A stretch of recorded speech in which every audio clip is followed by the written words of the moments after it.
So hello friends, वक्त मेरी new video में। आज के इस वीडियो में हम लोग डिस्कस करने वाले हैं फिजिकल क्वांटिटी की कुछ टाइप्स। तो देखो, फिजिकल क्वांटिटी के एक्चुअल में कुछ टाइप्स होते हैं जो एग्जाम से पूछे जाते हैं। Class 11th unit and measurements में पूछा जाता है। क्लास सेकंड चैप्टर है इसका, क्लास 11th का फिजिक्स के अंदर। तो आज हम इसको डिस्कस करने वाले हैं कि फिजिकल क्वांटिटी के कितने कितने टाइप्स होते हैं।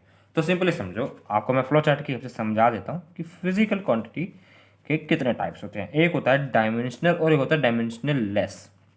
तो आज हम उन दोनों को डिस्कस करेंगे। तो सिंपली समझो, फिजिकल क्वांटिटी के दो टाइप्स होते हैं। ये फंडामेंटल और ड्राइव से अलग होते हैं, तो इनको जरा अच्छे से समझना। तो एक आता है डायमेंशनल। आओ पहले डायमेंशनल डिस्कस कर लेते हैं। एक होता है डायमेंशनल फिजिकल क्वांटिटी और एक होता है dimensional less.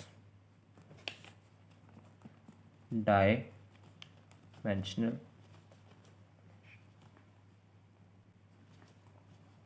Dimensionless physical quantity. तो देखो, दोनों में अंतर क्या है। एक है डायमेंशनल, एक होता है डायमेंशनलेस। तो आओ इन दोनों का मतलब समझते हैं शुरू में। डायमेंशन मतलब जिसका डायमेंशन हो। इसका मतलब देखो सिंपली क्या होता है। डायमेंशन मतलब उसको, उसमें हम MLT या कोई भी चीज़ होती है हम उसकी फॉर्म में लिख सकते हैं। मतलब उसमें उसकी जो जैसे डायमेंशन नहीं होती MLT या फिर काफ़ी कैटला होता है, टेम्परेचर होता है जैसे। तो इसके अंदर उसकी किसी में मतलब किसी ना किसी में पावर होगी। मतलब इन दोनों में उसका कोई भी उसका जो डायमेंशन होगा ना वो ज़ीरो नहीं होगा। कोई भी यूनिट उसकी ज़ीरो मतलब होएगी ही नहीं। ठीक है, उसकी कोई भी जो फंडामेंटल क्वांटिटी होगी ना, फंडामेंटल यूनिट, वो ज़ीरो होगी ही नहीं। ये उसका रूल होता है।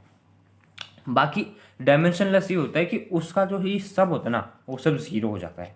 मतलब M भी ज़ीरो, L भी ज़ीरो, T भी ज़ीरो। मतलब उसकी कोई यूनिट नहीं होती, कुछ नहीं होता। जैसे कि आप कोई नंबर समझ सकते हो, कोई भी नंबर हो जाता है, 5 हो जाता है, 4 हो जाता है। उसका मतलब कोई, आप सब जानते हो 5 4 ऐसे कोई नंबर होते हैं, इनको कोई डायमेंशन तो होता नहीं। तो ये डायमेंशनलेस का आप इस एग्जाम्पल समझ सकते हो। डायमेंशनलेस का आप डायमेंशन का एग्जाम्पल की बात करें तो आप एरिया ले सकते हो, वॉल्यूम ले सकते हो, लेंथ ले सकते हो, और कुछ भी आप ले सकते हो। कुछ भी फोर्स हो गया, प्रेशर हो गया, इन सबको आप डायमेंशनल फिजिकल क्वांटिटी के अंदर ले सकते हो। तो इनके अंदर भी कुछ टाइप्स होते हैं। तो आप सबसे पहले हम डिस्कस करते हैं डायमेंशनल के।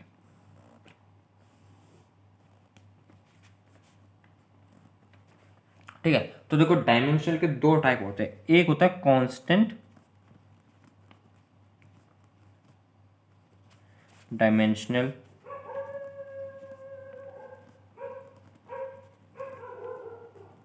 Physical quantity. ठीक है, एक होता है क्या नाम है, कांस्टेंट डायमेंशनल फिजिकल क्वांटिटी। और एक होता है वेरिएबल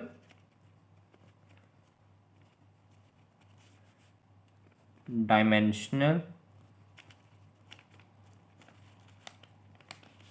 फिजिकल क्वांटिटी। तो अब इन दोनों में क्या अंतर है। देखो भाई, दोनों है डायमेंशनल, पर देखो अंतर है ना इन दोनों का काफ़ी सिंपल सा है, काफ़ी सिंपल। अब देखो, एक होता है हमारा सपोज कांस्टेंट। अब कांस्टेंट मतलब सपोज हम ले लें कोई भी ऐसा, मतलब कोई भी हमारा ऐसी चीज़ जो कि मतलब उसका डायमेंशन भी हो और वो कांस्टेंट हो।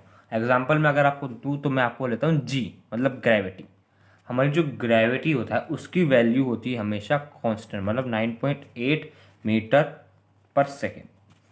ये जो डायमेंशन होता है ये कांस्टेंट होता है, मतलब इसकी वैल्यू हमेशा आप 9.8 ही लेते हो ग्रेविटी की। और बाकी इसका डायमेंशन भी है, मीटर पर सेकेंड है ना, तो इसका डायमेंशन भी है और इसका क्या नाम है, हमारे पास 9.8 है। तो ये कांस्टेंट वैल्यू, तो ये हमारे कांस्टेंट्स में आता है। एक या फिर आप मान सकते हो एक और होता है, जैसे कि हमारे पास होता है ग्रेविटेशनल कांस्टेंट। उसको भी आप ऐसे कंसीडर कर सकते हो कि वो भी हमारा उसमें आता है कांस्टेंट डायमेंशन में, क्योंकि उसका भी डायमेंशन होता है। और डायमेंशन के साथ साथ उसका जो उसका डायमेंशन तो होता ही है, और उसके साथ उसकी जो वैल्यू होती है वो फिक्स होती है। उसकी वैल्यू क्या होती है, 6.6 इंटू 10⁻⁻11 ये उसकी पावर होती है। तो ऐसे करके आप मतलब पता कर सकते हो कि मतलब हाँ ये डायमेंशन कांस्टेंट है, ये ऐसे है। मतलब उसका डायमेंशन भी होगा उसके पास और उसके पास उसकी फिक्स वैल्यू होगी। तो ये सिंपल सा होता है। एक होता है हमारे पास वेरिएबल। तो वेरिएबल क्या होता है, देखो हर चीज़ को मैं एग्जांपल से समझा रहा हूँ। आप डेफिनेशन अगर एग्जाम में पूछे जाए तो आप खुद बना सकते हो, काफ़ी इजीली आप बना सकते हो। मैं आपको बस मतलब समझा रहा हूँ हर चीज़ का। ठीक है, अपनी भाषा में, अपनी लैंग्वेज में आप इजीली डेफिनेशन बना सकते हो। तो इसका भी समझ लो वेरिएबल डायमेंशन का। तो वेरिएबल डायमेंशन मतलब जैसे अगर हम बात करें मैग्नीट्यूड, क्या नाम है, अब सपोज हम बात करें वेरिएबल का, तो आप सपोज ले लो जैसे लेंथ ले लो। तो लेंथ होता है, सपोज लेंथ होता है, ये हमारा हो जाता है वेरिएबल की, मतलब लेंथ है जो, वो तो कुछ भी हो सकती है यार, लेंथ है वो तो कुछ भी हो सकती है। अब लेंथ को आप सपोज मीटर में आप कैलकुलेट करते हो, तो वेरिएबल में एक्चुअल में होता है क्या, हमारा जो यूनिट होता है ना, खाली यूनिट यूनिट कांस्टेंट होता है, बाकी इसके आगे वाला मैग्नीट्यूड होता है ना, वो हमेशा डिफरेंट होता है, सिंपल यही होता है। अब लेंथ है, लेंथ कुछ भी हो सकता है, लेंथ है हमारा वेरिएबल, मतलब लेंथ कुछ भी हो सकती है। आप इसको 100 मीटर भी ले सकते हो, आप इसको 120 मीटर भी ले सकते हो, आप इसको 200 मीटर भी ले सकते हो, मतलब कुछ भी ले सकते हो। तो ये हमारा होता है मैग्नीट्यूड, ये तो चेंज होता रहेगा, लेकिन हमारा इसमें जो यूनिट होता है वो होता है हमारा कांस्टेंट। तो वेरिएबल मतलब सिंपल यही होता है। आप सपोज एक और एग्जांपल ले लेते हैं मास का, मास, तो मास में 10 kg हो सकता है, 20 kg हो सकता है, ठीक है, 100 kg हो सकता है। तो इसमें हमारा जो मास है वो वेरिएबल है, कि मास वेरिएबल होता है, मतलब कुछ भी हो सकता है, कुछ भी, कोई कांस्टेंट हमारे पास वो नहीं होता। आपका मास अलग होगा, मेरा मास अलग होगा, ऐसे ऐसे सबका मास अलग अलग होता है, तो ये वेरिएबल होता है, कुछ भी हो सकता है, सिंपल, ठीक है, कोई हल्की मतलब कोई उसमें ज़्यादा पूछने वाली बात नहीं है, सिंपल सी चीज़ है, ठीक है।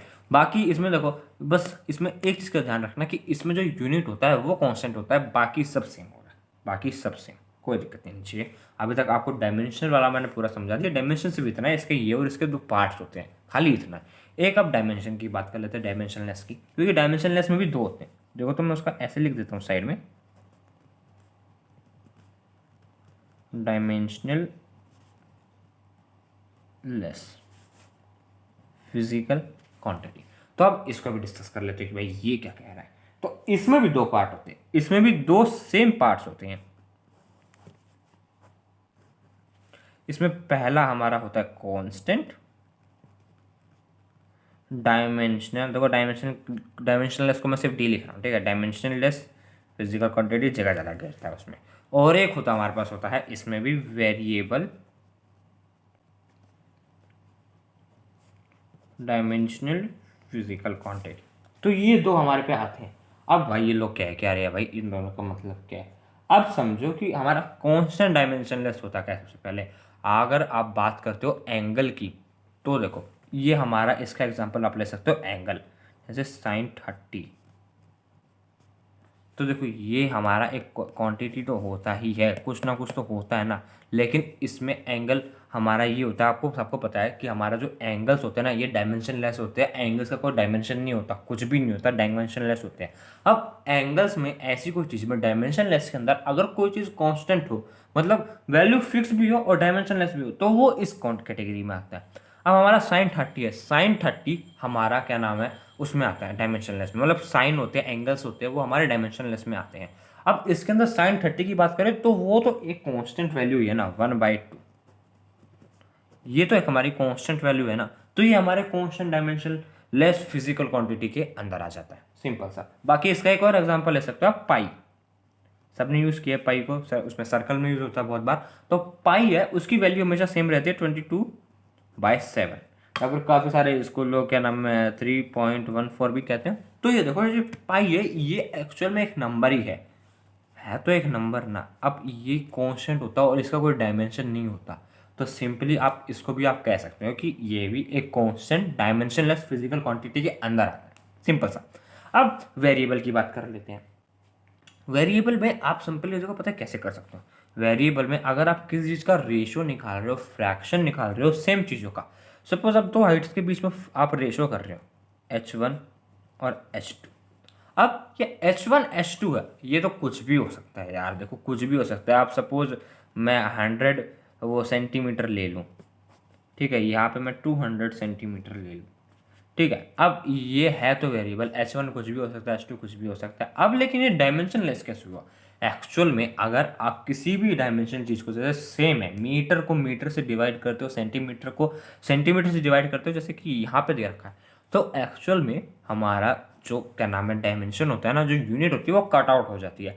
अब अगर यूनिट कट जाती है तो कुछ भी नहीं बचता, एक मैग्नीट्यूड बचता है, जो कि मैग्नीट्यूड डायमेंशन लेस के अंदर आता है। तो ये चीज़ भी आप डायमेंशन लेस में आती है। और वेरिएबल कैसे, क्योंकि H1 और H2 कुछ भी हो सकता है। अब मैंने H1 H2 100 लिया है, आप 150 भी ले सकते हो, और इसको क्या नाम है 1000 भी ले सकते हो, ले सकते हो नहीं ले सकते, इसको सेंटीमीटर, इसको भी सेंटीमीटर, सेंटीमीटर सेंटीमीटर कट गया, था ना सिंपल सा। क्या बचा, मैग्नीट्यूड बचा, और मैग्नीट्यूड होता क्या, हमारा डायमेंशनलेस होता है, तो ये हमारा वेरिएबल्स में आता है। तो सिंपली था ये हमारा फिजिकल क्वांटिटी के टाइप्स। तो ये हमारे क्या नाम है, दो टाइप आते हैं, और दो टाइप्स के अंदर दो दो टाइप्स और आते हैं। तो सिंपली था, कुछ इसमें ज़्यादा रॉकेट साइंस नहीं थी, काफ़ी सिंपल था। अगर आप एक बार इसे पढ़ के लिख के अगर समझ लोगे ना हर एक चीज़ को, तो आपको दिमाग में बैठ जाएगी कि भाई क्या चीज़ क्या है, वरना मतलब आपको कन्फ्यूजन तो हमेशा दिमाग में रहेगी कि भाई कैसे क्या रिलेट करूँ मैं। बाकी एक बार आप इसे पढ़ के ना लिख के देख लेना, आपको अच्छे से समझ आ जाएगा कि हाँ भाई क्या चीज़ क्या कह रही है। तो देखो आज की वीडियो में इतना ही। अगर आपको कोई डाउट हो आज की वीडियो में तो मुझे कमेंट सेक्शन में बता देना, मैं आपको फिर से एक न्यू वीडियो में समझा दूंगा कि क्या क्या सारे टॉपिक्स थे। आप मुझे कमेंट सेक्शन में बता देना कि भाई मुझे मतलब इस चीज़ में टॉपिक नहीं आया, इस चीज़ में आपको मुझे समझ नहीं आया, आप मुझे फिर से बता दो, तो मैं आपको फिर से बता दूंगा नई वीडियो के साथ। तो आज की वीडियो में इतना ही, हम मिलते हैं अपनी अगली वीडियो में। अगर आपको वीडियो अच्छी लगे तो वीडियो को लाइक कर देना, चैनल को सब्सक्राइब कर देना और भी ऐसी अमेजिंग वीडियोस देखने के लिए। अभी मैं चलता हूँ, तब तक के लिए बाय बाय।